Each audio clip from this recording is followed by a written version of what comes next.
take a look at Syria. Now, people say, what are we doing in Syria? Is Syria a threat to the United States? I said, no. So what are we doing there? Well, as I tried to explain with respect to Iraq, it was three things. I used an acronym, OIL. John Stewart said, McGovern, you're violating the rules for acronyms. You can't have one letter indicating one of the things. I said, that's all right. I did it. Okay. Oil, Israel, and logistics, OIL. Logistics being the permanent military bases that we coveted in Iraq. We're getting kicked out of Saudi Arabia. Okay. So people argue, it wasn't oil, or it wasn't so much oil. It was, some people say it was all Israel. Well, you can't dissect it. It was all three. Okay. Now, how about Syria? Oil? Nah, well, we got a little bit of oil. Just a little, yeah. Logistics? Well, we got a little slice of it. Israel? 95% is Israel. Now, again, you don't have to believe McGovern. I mentioned that the Washington Post had come through once with a really good expose on Afghanistan. The New York Times, believe it or not, came through once with a good expose on what Israel's aims are with respect to Syria. What happened was this. It was early September 2013, and all hell was breaking loose because it looked like Obama was going to be mousetrapped into attacking Syria with U.S. armed forces. Okay, why?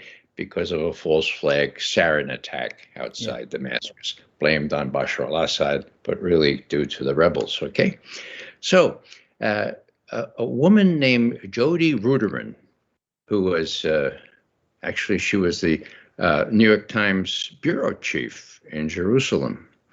To her credit, she went and talked to very senior Israeli officials and said, what's your preferred outcome in Syria? And among them was Alon Pincus. He's still around. He's still writing things. He was the previous consul general in New York, so a pretty senior guy. He says, well, now, Jody, this doesn't sound very humanitarian, but our preferred outcome in Syria is no outcome. Jody, traduisez, s'il vous plaît? I mean, no outcome? Well, the way we look at it is kind of a playoff game where you don't want one side to win and you don't want one side to lose. We'd rather they hemorrhage each other. We'd rather that Sunni and Shia just hemorrhage blood from one another, because that way, quote, Israel has nothing to fear from Syria, end quote. Okay, now,